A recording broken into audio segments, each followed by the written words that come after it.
నన్ను 100 రోజులు జైల్లో పెట్టినా సరే నేను భయపడేది లేదు. ఎంతమంది వేసుకుంటారో వేసుకోండి, మేము మాత్రం మీరు అంత 100 రోజులు భయపడినా కానీ చేసాను.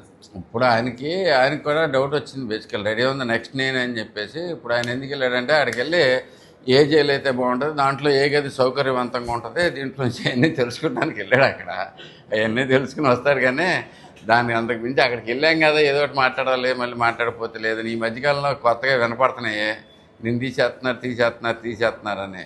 ఏదో ఒకటి అక్కడికి వెళ్ళిపోయి స్టేట్మెంట్ ఇవ్వాలంటే ఆ స్టేట్మెంట్ ఇచ్చేది కూడా భయంగా దీంతోనే బిక్కుమంటూ అటు ఇటు చూసుకుంటే ఇచ్చాడు. వాటి గురించి మనం మాట్లాడాల్సిన పనే లేదు. ఆయన ఆల్రెడీ జనాలు అందరూ మర్చిపోయారు.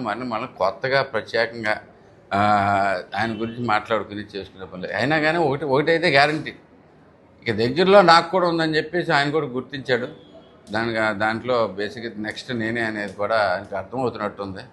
సో వెళ్ళిపోయి కొంచెం మంచి లొకేషన్ ఎట్టగా ఉంటే, పరిస్థితులు ఎట్టా ఉంటే, నేల మీద పడుకోవాలా, దుప్పట్లు ఇస్తారా, ఇవి ఇస్తారా అని అన్నీ తెలుసుకుని భయపడతా వణుక్కుంటూ తిరుగుతున్నాడు.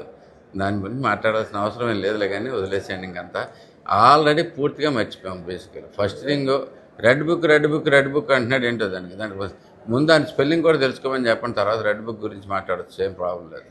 2029లో మళ్ళీ జగన్మోహన్ రెడ్డి సీఎం అవుతాడు. వైసీపీ పార్టీలో ప్రస్తుతం ఎవరైతే ఉన్నారు నాయకులు వాళ్ళ